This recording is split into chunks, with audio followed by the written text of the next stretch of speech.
Alright, guys, good evening. I am live. Just testing out some of this software here on YouTube. I haven't gone live on YouTube at all before, so bear with me if this goes pear shaped at all. Um, but, guys, I'm Martin Condon. I'm your show host. Welcome to Martin's World. Guys, there was a seizure by the Irish Gardaí, or cops here in Ireland, the other day, and they seized 3.9 million worth of cannabis and cannabis products above in Laois, County Laois there in Ireland. And within that, there was 140,000 euro worth of cannabis products, cannabis herb, and the rest of it was cannabis jellies. Now, that's a lot of cannabis jellies. That's 3.7 million euro worth of cannabis jellies. Here's a little picture of the seizure above there in Laois, and you can see it's quite a lot of stuff. And it's hard to imagine that a lot of that is actually jellies. But yeah, 3.7 million euro worth of jellies there on the floor next to that Garda van. Quite a lot, but the more disturbing thing about this was an article that was sent to me earlier this morning by a friend. And here's this article. And in the article, it talks about the Gardaí are continuing the process of examining the haul of cannabis herb and PCP infused sweets. PCP infused sweets. Now, guys, I don't know about you, but when I buy cannabis or any cannabis related products, I don't expect there to be any PCP inside there. But because of prohibition and the way in which cannabis is still distributed in Ireland, we have scumbags out there putting PCP apparently into the cannabis sweets. Do you know that's ridiculous? If this is true, this is taken from an article above in the Leinster Express. So I don't know if that's actually true. I've sent an email off to the Garda Press office, but they replied saying that they can't comment on this case because it's to go before the courts in time. So, guys, PCP, if you don't know what it is, it's phenylcyclidine or angel dust, and there's a couple of other street names there for it. But it's not really a good drug, you know. It's a dissociative. It causes you to dissociate from yourself. There's quite a range of effects there from it, and here they are. You know, the PCP, it can cause the effects can last 4 to 6 hours.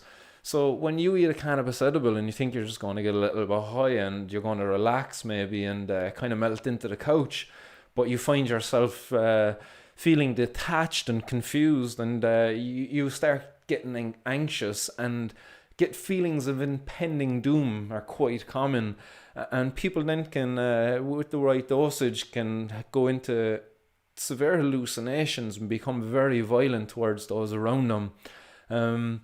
They can cause psychosis that's indistinguishable from schizophrenia, where people just kind of are loony for the duration of it, and possibly afterwards for quite a time, and amnesia also.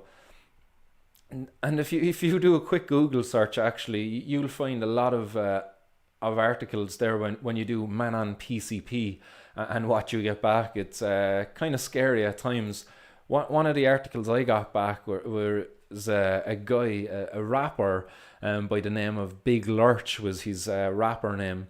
But he killed his roommate after consuming some PCP. Apparently he smoked PCP and went into a drug-induced psychosis, and he murdered her and started eating her.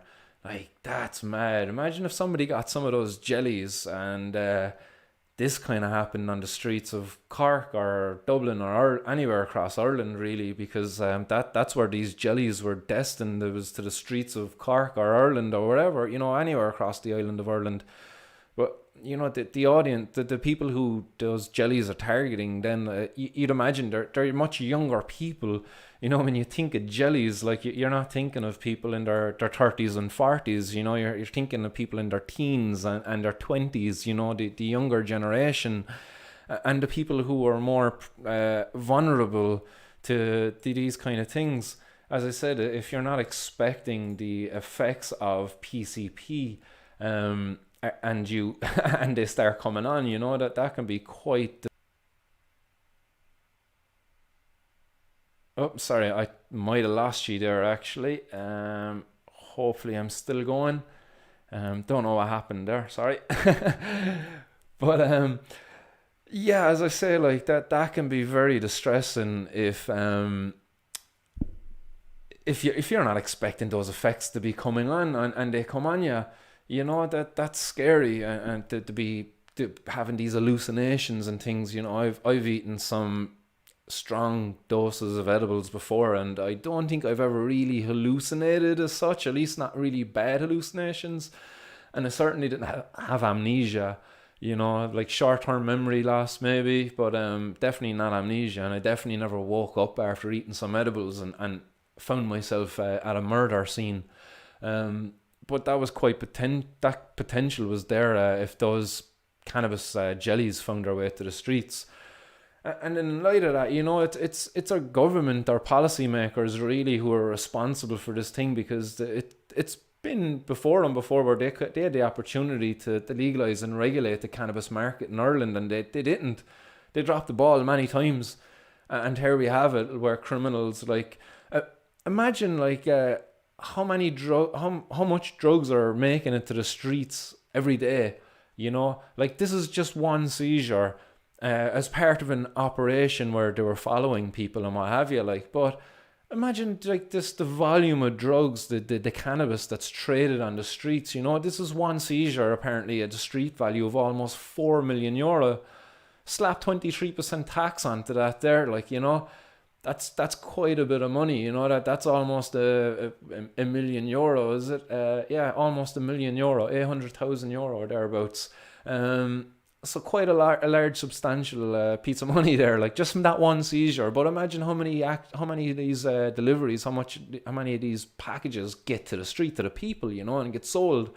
And then you have people like the Kinahans and the Hutches and the other paramilitary groups out there, like all these big, massive, organized crime groups, and they're making millions every year from this prohibition. So, like, our government need to get their act together in Ireland here and regulate the sale and supply of cannabis. And I hope they do so in a way in which the people who are part of the community are included in that. I don't want to see big capitalists coming into Ireland and buying their way into the industry.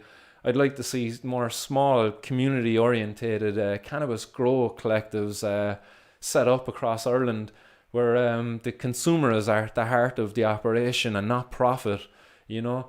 And until our government get together and do something on that, you know, the people out there, you need to start coming together and just doing this, you know. And we need to stop supporting these scumbags who bring these kind of cannabis edibles that are infused with PCP to our streets.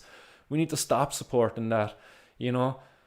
Like, that it's maddening the amount. Like, I had a buddy I got cannabis off of yesterday, and I was asking him, "Oh, who'd you get that off of?" And he was like, "Oh, this other guy." And I was just like, "Oh, okay." And who did he get it off of? And he didn't know, you know. So there's this thing. I don't know who I actually supported yesterday when I got that cannabis off my buddy.